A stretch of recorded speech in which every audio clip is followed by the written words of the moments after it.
Guys, আজকে তোমাদেরকে আমি দেখাবো নদিয়া জেলার অন্তর্গত ময়ূরহাটের ভাইরাল রাধা মাধবের মন্দির।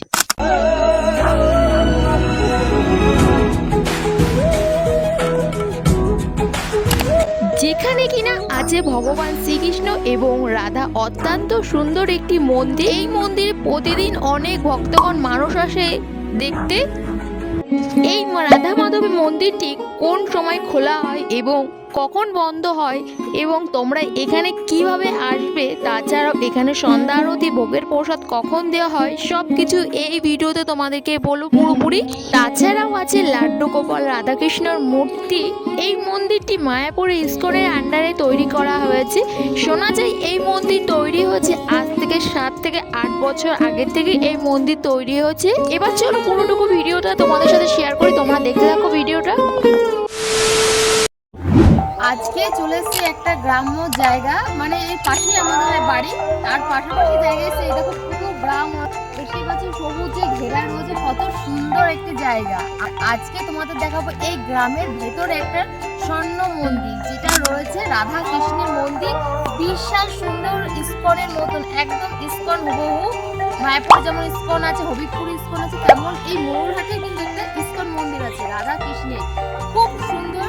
আমি শুধু একবার দেখেছি এই মন্দিরটা জাস্ট, তারপরে চলে এসেছি একদম আমি ময়ূরহাট স্টেশনে দেখি। আর এই ময়ূরহাট স্টেশনে তোমরা কিভাবে আসবে, শিয়ালদা থেকে যে কোনো একটি লোকাল ধরে গেদে লোকাল ধরবে, গেদে লোকালের পর গেদে লোকাল ধরবে এবং গেদের কয়েকটা স্টেশন পর হচ্ছে ময়ূরহাট স্টেশন। অবশ্যই আসবে। আর আমি এই স্টেশন থেকে 1 নম্বর প্ল্যাটফর্মে নামিয়ে দেবে, এই প্ল্যাটফর্মে সোজা হেঁটে হেঁটে যাবো এবং ডান পাশ থেকে আমি একটা টোটো বা অটো ধরে নেবো আর সেখানে চলে যাব। আর জায়গাটার নাম হচ্ছে ঘোষনগর। ঘোষনগর গিয়ে তোমাদের ধীরে ধীরে তোমাদেরকে দেখাচ্ছি, তাহলে চলো দেখতে থাকো।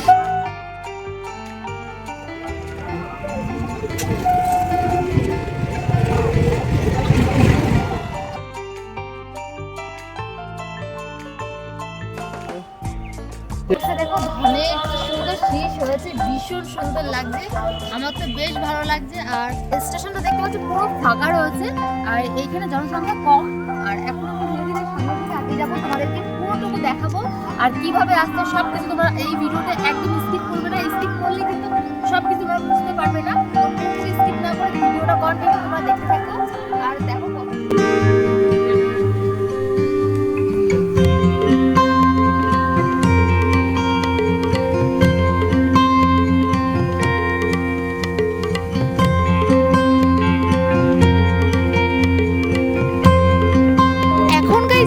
ময়ূরহাট হল স্টেশন থেকে বেরিয়ে যাচ্ছি এবং বেরিয়ে গিয়ে সামনে তোমরা টোটো পেয়ে যাবে। টোটো বা অটোর ভাড়া নেবে 15 টাকা করে। তাহলে চলো এখন সামনের দিকে তোমাদেরকে দেখাচ্ছি। এই যে স্টেশনে দেখতে পাচ্ছ গেট দিয়ে এই যে সোজা, আর ওই দেখো দেখতে পাচ্ছ এই যে টোটো, এইখান থেকে টোটো ধরে আমরা এখন সোজা বেরিয়ে যাচ্ছি। ওইখান থেকে আমরা টোটো ধরে সোজা চলে যাবো এখন রাধা মাধবের মন্দিরে।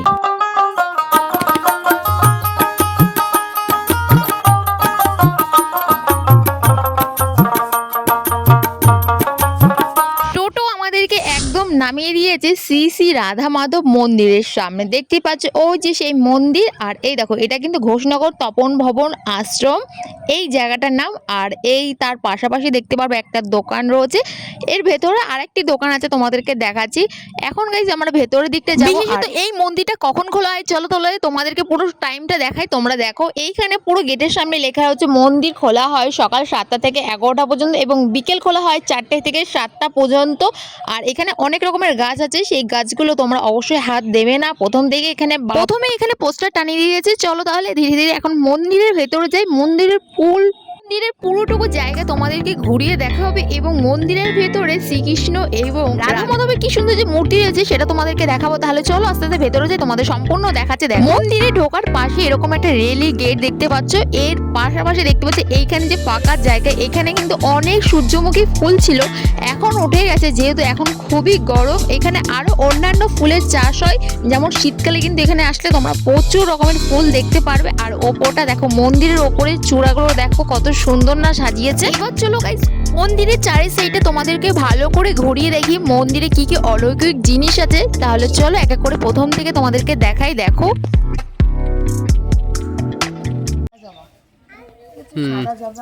আর পাশাপাশি এখানে আড়াই সাইডে দেখো শিউলি গাছ, এখানে দেখতে পাচ্ছি জবা ফুল, নানা রকমের অনেক রকমের গাছ আছে।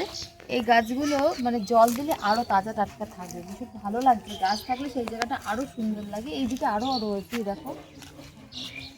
এখানে দেখতে পাচ্ছ কতগুলো সিঁড়ি, এই সিঁড়ি হয়ে ওপরে মন্দিরে যেতে হবে। তার আগে গাইস আমরা ডান দিকে ঘুরে ঘুরে তোমাদেরকে দেখাবো, মানে মন্দিরের চারি সাইডটা তোমাদেরকে আগে ঘুরে দেখাবো, তারপরে যাবো আমরা গাইস মন্দিরে। এখানে কি কি আছে সম্পূর্ণ তোমাদেরকে দেখাচ্ছি, তোমরা একদম ভিডিওটা স্কিপ করবে না। এই দিকে দেখো কত রকমের যে নীলকণ্ঠ গাছ ফুল রয়েছে এইখানে, পুরো সৌন্দর্য একটা দেখতে পাচ্ছ। এখানে গ্রিল দিয়ে সুন্দর করে সাজিয়েছে এবং হলুদ কালার করেছে চারি সাইডটা, যার জন্য এখানে আরো ভালো লাগে। বিকেল টাইমটা আসলে এখানে প্রচুর ভিড় হয়েছে, অনেক মানুষজন আসে এখানে দেখতে।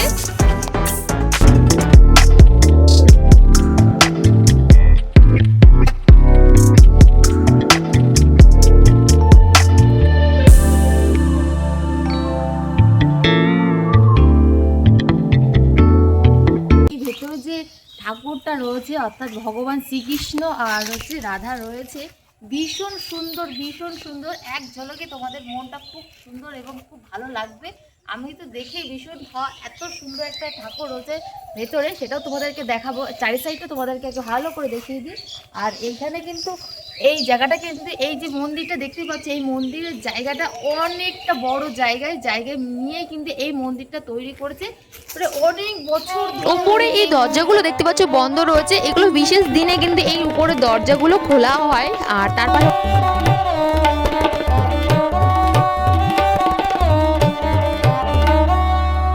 দেখতে পাচ্ছি এখানে আরেকটি মন্দির রয়েছে, জানি না এটা কি মন্দির, যাই হোক। তার পাশাপাশি আমরা এখন গোল করে ঘুরে যাচ্ছি। এইদিকে দেখো কত রকমের যে ফুল গাছ রয়েছে। হবিবপুর ইস্কনের মতনই এই মন্দির ইস্কনটা, ভীষণ সুন্দর লাগছে। চারি সাইডটা তোমাদেরকে দেখাই আগে, তারপরে ভেতরটা যাবো এবং সব কিছু তোমাদেরকে দেখাবো। চলো তাহলে ধীরে ধীরে আগিয়ে তোমাদের দেখাই চারি সাইডটা কেমন পরিবেশ রয়েছে। এখন পরন্ত বিকেল আর এই সময় খুব সুন্দর লাগছে। আর এই সাইডে দেখো এখানে কত রকমের গাছ, অর্থাৎ গাঁদা ফুল, আম গাছ এবং ফুল গাছ, সব ধরনের গাছ এখানে চাষ হয়। এগুলো নিজেদের জায়গার মধ্যেই পড়ে। আর মন্দিরের চারি সাইডে কিন্তু অনেকটা এরিয়া জুড়ে কিন্তু মন্দিরটা রয়েছে, তার পাশাপাশি এরকম চাষবাসও হয়। এখানে যে এই সিঁড়িটা দেখতে পাচ্ছ, এই সিঁড়িটা একদম লোহার, জানি না কেন এই সিঁড়িটা এইভাবে উঁচু, এতটা উঁচু আর এখানে কেন রেখেছে। ডালিম গাছ ধরেছে, অনেকগুলো ডালিম ধরেছে, ভীষণ ভালো লাগছে। এই গাছের ডালিম যা চাষ করে বাড়ির উপরে, সেই ডালিমগুলো ভীষণ ভালো লাগে আর মিষ্টি বিশাল হয়। দেখো কত রকমের রয়েছে। আর এখানে দেখো এখানে ফুলও হয়েছে, অনেকগুলোই ফুল হয়েছে। তাছাড়াও এখানে অনেক রকমের ফুল রয়েছে। আর তার সাথে সাথে তোমাদেরকে তো দেখিয়ে দিয়েছি যে মন্দির কখন খোলা হয় এবং কখন বন্ধ হয়, সব কিছু তোমাদেরকে ধীরে ধীরে আরও দেখাবো এবং আরও তোমাদেরকে কৃষ্ণ এবং রাধার মন্দিরটা তোমাদেরকে দেখাবো। সেটাও তো তোমরা অবশ্যই বিকেল টাইমটা আসবে। সকালবেলার টাইমটা তোমাদের দেখলে বিকলত সূর্য অস্ত যাবে এবং এই জায়গা, এই সময়টা ভীষণ সুন্দর এবং আরও অন্যান্য মানুষজন আসে, যার জন্য আরও ভালো লাগে। চলো তো আসি, অনেক কথা বলে ফেলেছি, এখন সোজা পুরো ইস্কনের মন্দিরটা যাব, সেই মন্দিরটা তোমাদেরকে দেখাবো। চলো তাহলে।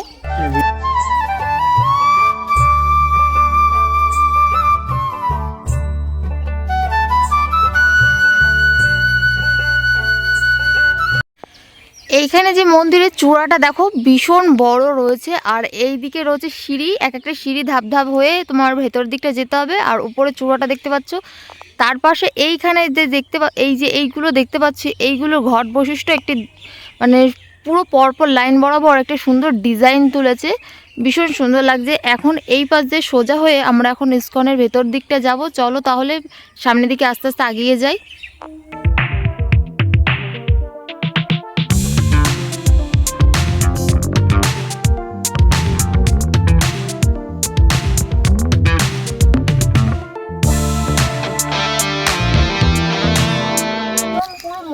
সামনে চলে এসেছি, এই দেখো কতগুলো সিঁড়ি, এই সিঁড়ি হয়ে আস্তে আস্তে আমরা ভেতর দিকে যাব যেখানে মন্দির রয়েছে। তো চলো এই সিঁড়ি হয়ে আস্তে আস্তে উপর দিকে যাই। আর সামনের দিকটা দেখো কত সুন্দর লাগছে দেখতে।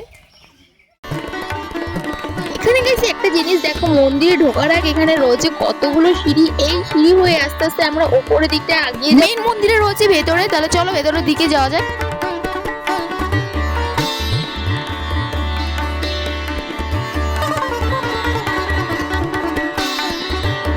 সিঁড়ি হয়ে আস্তে আস্তে আমি চলে এসেছি। তার পাশে দেখতে পাচ্ছ এখানে কি সুন্দর কাঠের যে দরজাগুলো রয়েছে, অনেকগুলো দরজা রয়েছে আর বিশেষ অনুষ্ঠানে এই দরজাগুলো খোলা হয়। তার পাশাপাশি এইখানে দেখো শ্রী বিষ্ণুর যে রূপটা রয়েছে সেই রূপটা এখানে তুলে ধরেছে, ভীষণ সুন্দর লাগছে। শ্রী বিষ্ণুদেবের গেটের পাশে কিন্তু দুটি, এই একটা আর ওই একটা মানে রয়েছে, একদম পাশাপাশি দুটো রয়েছে।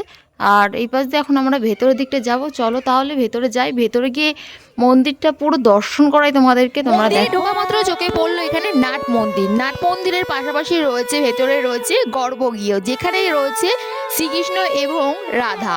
আর এখানে দেখো এখানে বড় বড় মোটা মোটা পিলার রয়েছে, এই পিলার দিয়ে কিন্তু এই মন্দিরটি প্রতিষ্ঠান করা হয়েছে। তোমাদের নিচে থেকে যে দেখাচ্ছিলাম যে জানলাগুলো, এই দেখো উপরে দেখতে পাচ্ছ জানলাগুলো কত বড় বড় রয়েছে, বেশ সুন্দর সুন্দর। তার পাশাপাশি এই মন্দিরটা পরিষ্কার পরিচ্ছন্ন সম্পূর্ণ একটা মন্দির। অবশ্যই তোমরা আসো এবং ঘুরে যাও, এত সুন্দর একটা মন্দির।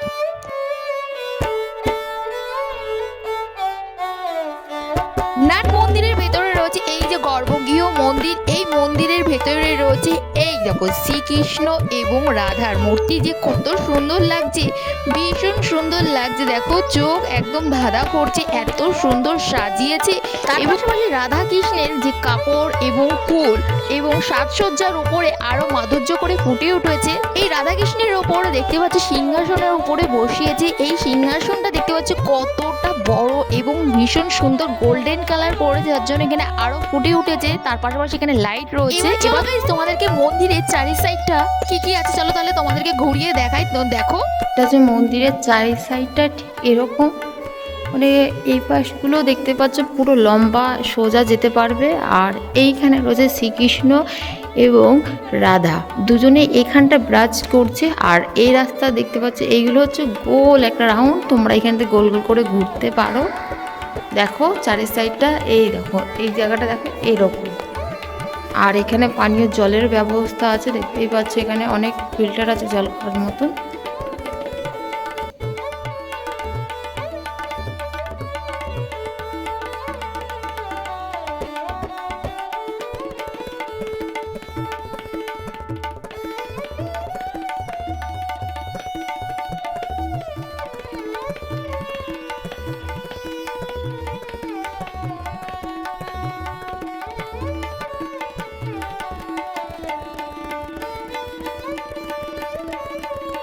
ভগবান রাধা কৃষ্ণর পাশাপাশি রয়েছে গোপাল এবং তার পাশে রয়েছে ছোট রাধা কৃষ্ণ এবং তার পাশে রয়েছে লাড্ডু গোপাল এবং তার সাথে রয়েছে এখানে মায়াপুরের পঞ্চতত্ত্ব এবং জগন্নাথের ঠাকুর। এক কথায় বলা যায় খুবই সুন্দর হয়েছে। আর এত সুন্দর ঠাকুর যে দেখতে পারবো, ভগবান একদম স্বয়ং আমার সামনে দাঁড়িয়ে আছে, ভীষণ সুন্দর লাগছে। এখানে শাড়ির কালারটা দেখো পুরো দুজনকে ম্যাচ করে পরিয়েছে। আর এখানে গয়না হিসাবে ভীষণ সুন্দর লাগছে এবং সুন্দরভাবে ফুটিয়ে তুলেছে।